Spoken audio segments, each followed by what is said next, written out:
Welcome back to Brilliantly British. My name is Lawrence, and today, on the 50th episode on this channel, I'm going to show you how to make the national dish of the UK at home yourselves.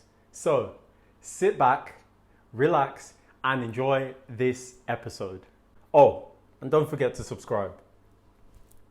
Ah yes, fish and chips, the national dish of and the most popular dish in Britain.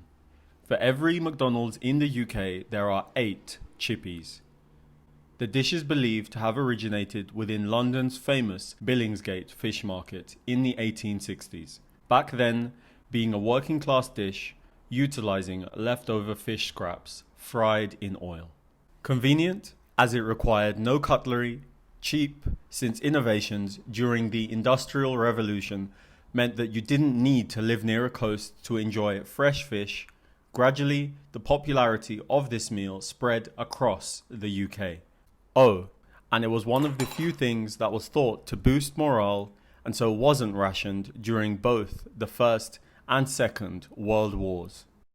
Today, I'll be showing you how to make this dish that's dear to my heart with proper chips, not French fries, proper mushy peas instead of crushed garden peas, and a proper homemade tartar sauce from scratch.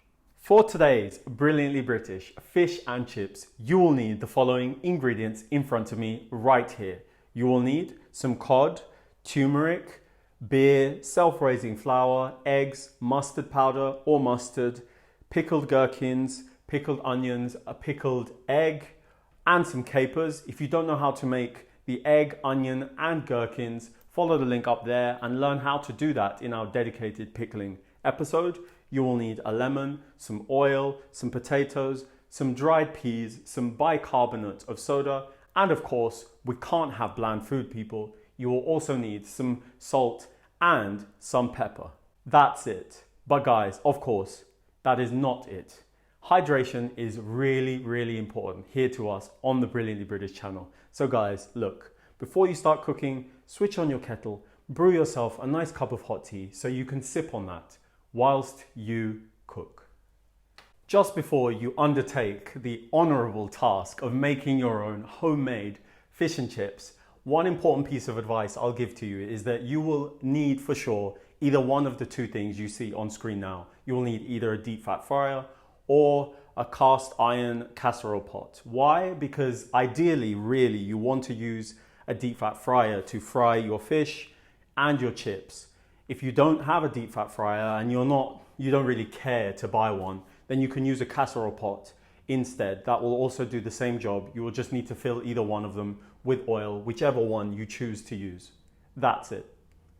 The day before you decide to have fish and chips for dinner, what you want to do to start the process in advance is soak your peas in water that has bicarbonate of soda dissolved in it. This will actually quicken the cooking process on the day that you decide to have fish and chips for dinner. So that will actually make life a lot easier for you. Secondly, what you also want to do the day before is season your fish just with salt. What this will do is draw out a lot of the excess moisture in the fish, and the salt will penetrate the flesh of the fish and actually season the fish internally as well as externally, giving you better results when you cook the thing on the day that you decide to have it for dinner. Welcome back. The peas will have softened and plumped up. So first, discard the water that they were soaked in and then begin to cook them over a medium-low heat. Whilst the peas simmer, separate 2 eggs, placing the yolks in a large bowl.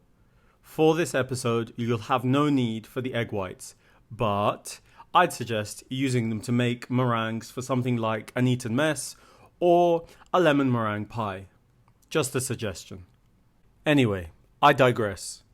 To the yolks, add mustard only for now, and then gradually trickle in your oil, whisking constantly. To prevent the emulsion from splitting, only add more oil when the oil in the bowl has been incorporated fully. As more oil is added, the emulsion should thicken and become glossy. When all of the oil has been incorporated, Add salt to taste, followed by pepper, lemon zest, a little lemon juice, and then place to one side. Our mayonnaise is ready, but we want a tartar sauce. So I'll finely chop half a pickled gherkin, half a pickled onion, half a pickled egg, and some capers. With these additions chopped, add them to your mayonnaise, fold in, and you'll have made a beautiful tartar sauce. Now place the bowl in your fridge, ready for later on. Back to the peas. To prevent them from burning, give them a stir, and to improve the final consistency, crush them slightly, then allow them to simmer on. Off camera, I peel the potatoes and then chop them up into chips. The chips are then rinsed several times to get rid of any excess starch. This way, they're guaranteed not to stick when we fry them in the fryer. I knew that I had rinsed the chips enough times because the water was crystal clear. In a pot with water boiling vigorously, season heavily with salt. Ideally, you want the water to be like seawater. This way, your chips won't need to be salted later on. Into the salted water, blanch your chips for 8 to 10 minutes after bringing it to a rolling boil. This pre-cooks them and guarantees a fluffy inner texture. After blanching, relocate them to a bowl, ready for the next step.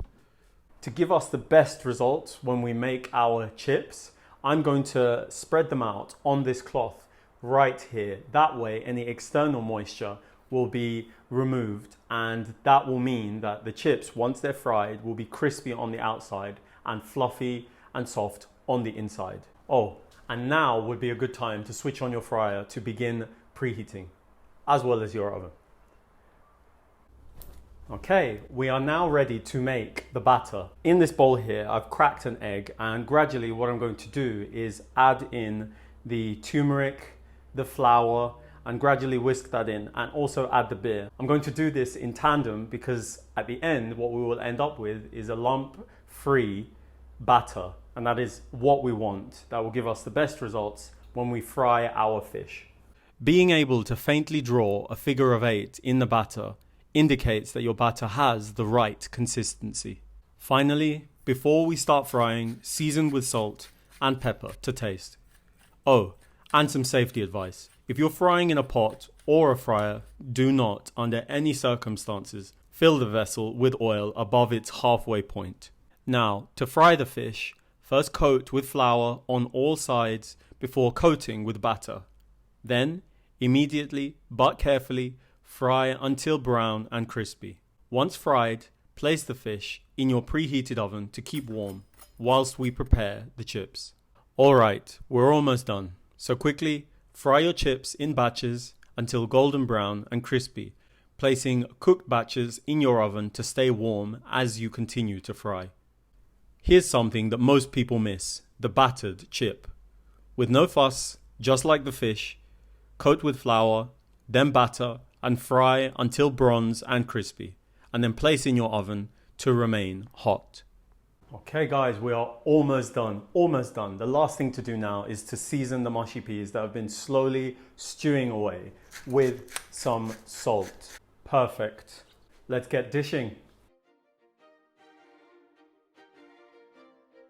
Tasting, tasting, tasting. Honestly guys, this has been a journey that I think is worthwhile. So, without much further ado, let's dig in. Ooh, where do I start? Let's start with the mushy peas. Yep. Oh, that is the good stuff. That is the good stuff. Made at home, creamy, some texture in there, beautifully salted. There's nothing like it. Now, the chips. Tartar sauce. Homemade tartar sauce, guys. We're not playing here. I'm making such a mess. Oh God. Oh my God. I love being British. I love this. This is delicious. The sauce is creamy. Oh, the pickled vegetables and the pickled eggs in there. The lemon zest. Oh my God, I can taste all of it. It's amazing. Let's taste the battered chip. Okay. Oh, This is naughty. Crunchy on the outside, soft and buttery in the middle. Oh, with mushy peas as well. It's amazing. And now, we are arguably onto the best bit, the fish. Oh, it just falls apart, which means it's perfectly cooked, guys. This looks so good. Tartar sauce on the fish. I'm tasting this with my eyes, and I know it's going to be so good. All right, let's do it.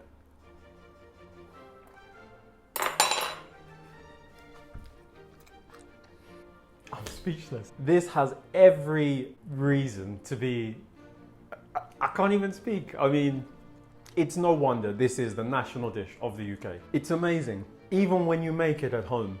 Honestly, guys, honestly, please, I implore you, go out, get the ingredients. It's not hard. You can do it. I've done it. Please make this at home yourselves. Please.